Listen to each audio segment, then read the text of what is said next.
नमस्कार दोस्तों, एक बार फिर स्वागत है आपका हमारे YouTube चैनल अच्छी बात दिल के साथ में। दोस्तों, आज बात करते हैं व्यापारी वर्ग की। जो भी व्यापारी होता है वह कभी टूटता नहीं है, जूझता है। किसी भी समस्या के आगे वो जूझना सीखता है, टूटना नहीं सीखता।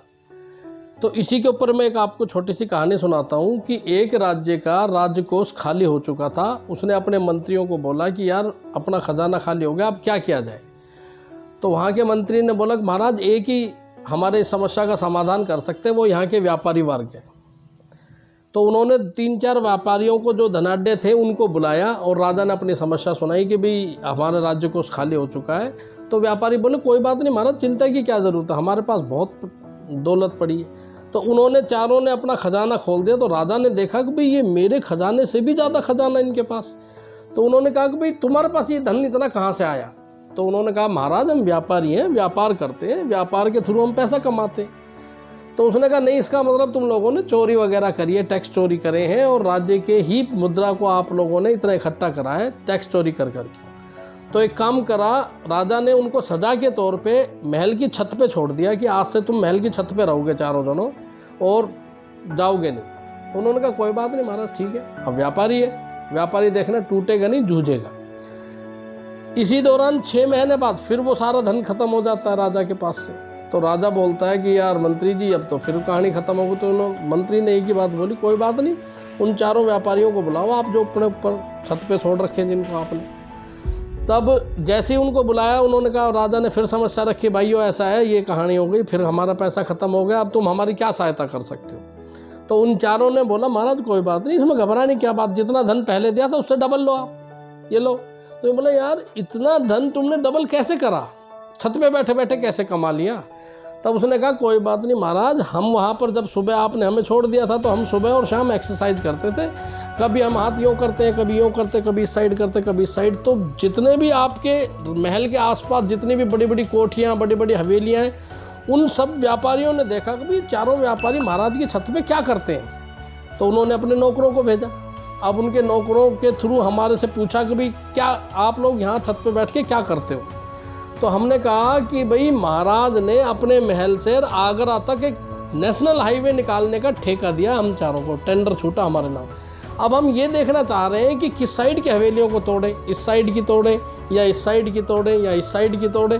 तो हर कोई व्यापारी जिस साइड भी हमारा हाथ होता था वो कहता था भाई मेरी छोड़ दे, तू इस साइड मोड़ दे इस हाईवे को। तो वो अपने सोना की मुद्राओं की थैली भेज देता था।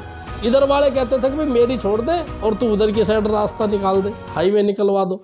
तो महाराज इसी तरीके से हमारे पास धन आता रहा, तो हमने डबल तिबल कर दिया, ये आप अपने राज्य के उसमें रखो। तो उसने राजा ने कहा यार ये तो बड़ी दिमाग वाली चीज़ है, लेकिन एक काम करो, इनको अपने राज्य की जो समुद्र की सीमा वहाँ पर इनके तंबू डाल दो, देखते हैं वहाँ कैसे कमाएंगे।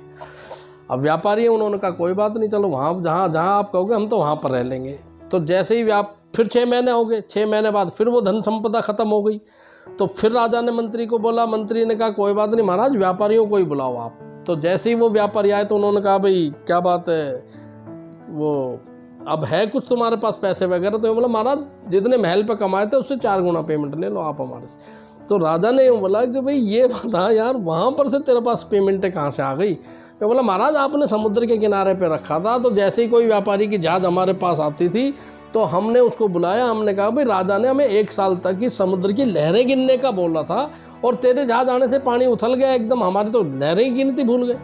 तो अब एक काम करो, इसकी जहाज़ को साइड में लगवाओ और राजा के पास ले चलो। तो ये बोला यार एक बात बता, राजा कौन सा लहरें गिनने आ रहा है, आप 10 कम लिख दो, 20 ज़्यादा लिख दो, ये पकड़ो सोने की थैली की। अब तो हमारा डेली वहाँ पर 150 जहाज आते हैं अपने बंदरगाह पर, तो हमने वहाँ से ऐसे कमाई कर ली।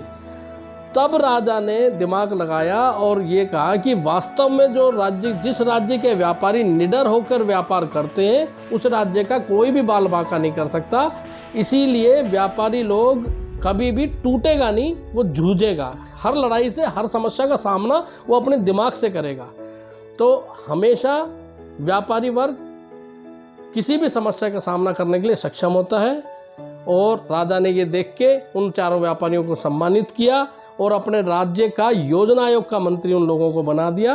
धन्यवाद साथियों पूरी वीडियो देखने के लिए। आपको यह कहानी कैसी लगी हमारे कमेंट सेक्शन में ज़रूर बताएं।